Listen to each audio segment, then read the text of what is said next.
Salut, c'est Arve NFT, bienvenue dans cette nouvelle vidéo. Aujourd'hui, je vais vous partager un projet avec du potentiel selon moi. Donc encore une fois, c'est pas un conseil d'investissement, faites vos propres recherches. Mais selon moi, ce projet, il a vraiment le potentiel de tout exploser et on va pouvoir du coup rentrer un bon flip. Pour ceux qui veulent démarrer les flips de NFT, n'hésitez pas à cliquer sur le premier lien dans la description pour découvrir mon atelier gratuit Flip Master. C'est un atelier dans lequel je vous partage toutes les bases pour démarrer les flips de NFT. N'hésitez pas à vous abonner, à liker la vidéo. D'ailleurs, on vient de passer les 400 abonnés, ça fait hyper plaisir. Donc merci à toutes les personnes qui se sont abonnées, ça me soutient énormément et on est parti. Alors le projet, il s'appelle Trophy Hunters et le mint, c'est le 11 août 2022, donc là c'est dans 9 jours. Ce sera en même temps que le projet Crapopolis que je vous ai déjà présenté. Si vous n'avez pas vu, ça c'est un autre projet qui va tout exploser. Bon, j'en ai énormément parlé, j'ai fait 2 vidéos dessus, je l'ai partagé dans mon Telegram.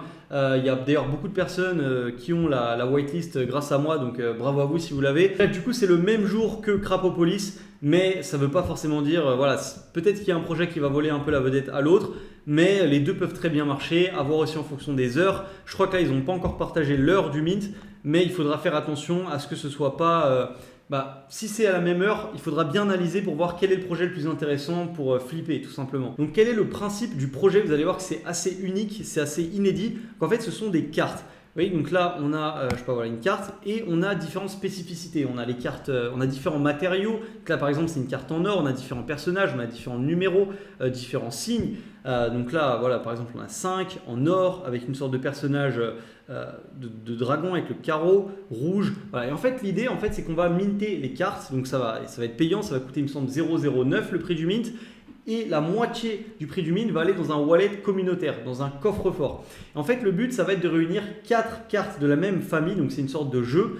Il va falloir acheter 4 cartes et les premières personnes qui réuniront ces 4 cartes se verront recevoir une partie de l'argent généré par le mint. C'est-à-dire que 50% du prix des mines, donc les fondateurs vont garder 50%, les autres 50% seront reversés aux gens qui auront une famille de 4 cartes.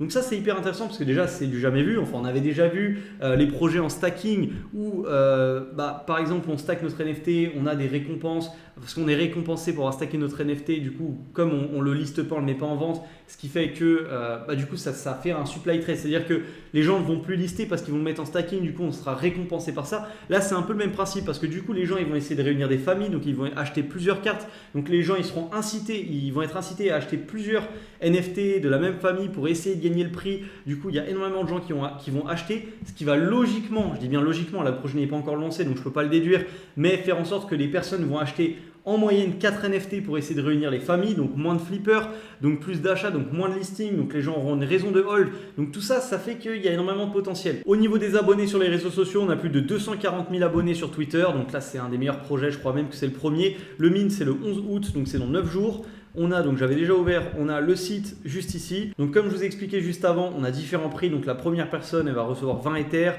voilà, tac tac tac, donc là ils vont reverser les gains pour les premiers à faire des familles. Ensuite, quand vous allez avoir 4 NFT, 4 cartes de la même famille, vous allez pouvoir minter un autre NFT gratuitement. Comme ça, tac, ils vont splitter le prix en deux. Vous allez recevoir également un pass en physique. Donc voilà, il y a plein de choses. Premier minté, première place. Voilà. En gros, c'est ça. C'est une sorte de jeu. Il va falloir réunir 4 cartes. Mais en fait, c'est intéressant. Je ne peux pas vous dire à l'avance si ça va marcher, mais les gens ont l'air plutôt hypés.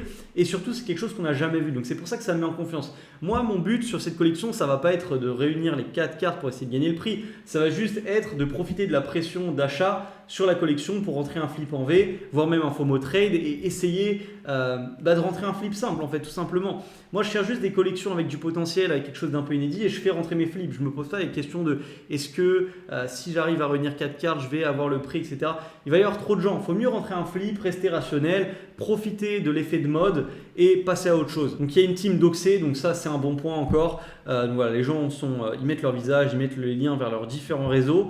Voilà, donc là au niveau du site ça ressemble à ça, c'est assez simple. Évidemment vous avez aussi le white paper qui explique un peu mieux, là c'est peut-être un peu confus, peut-être que vous n'avez pas bien compris comment j'ai expliqué. Bon, au moins ici vous avez toutes les informations. Vous voyez, on a le rank, le suite, le hedging, le matériel. Il faut avoir 4 cartes avec le même rank, donc le même niveau, avec 4 différents attributs.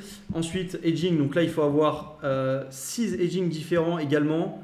Non, il faut avoir les 4 cartes doivent avoir le même, donc il faut avoir le même hedging. Donc c'est un peu compliqué à comprendre, il y a beaucoup d'informations. Il faut avoir aussi Ils doivent avoir le même matériel, donc les 4 cartes doivent avoir le même matériel. Donc faites attention, c'est-à-dire que si vous voyez cette vidéo et que vous dites ok, je vais essayer de réunir la famille de 4 cartes pour gagner le prix, le premier prix, lisez bien le white paper parce qu'il y a pas mal d'informations. Je pense d'ailleurs qu'il joue même un peu sur la confusion.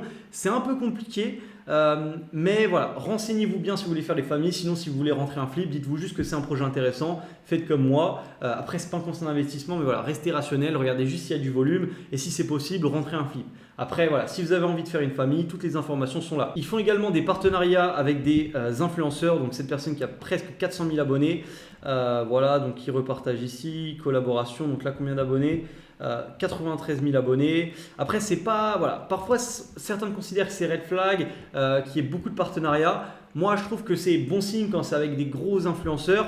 Maintenant, giveaway sur giveaway sur giveaway, c'est vrai que parfois, c'est pas le top. Mais voilà, là, vous voyez encore un partenariat avec Zen Academy. On a. Voilà, donc là après on a encore des partenariats avec différents projets, Azeroth Alpha, donc des projets alpha. Donc ça, projet alpha c'est un peu moins bon signe parce que du coup ça va ramener beaucoup de flippers.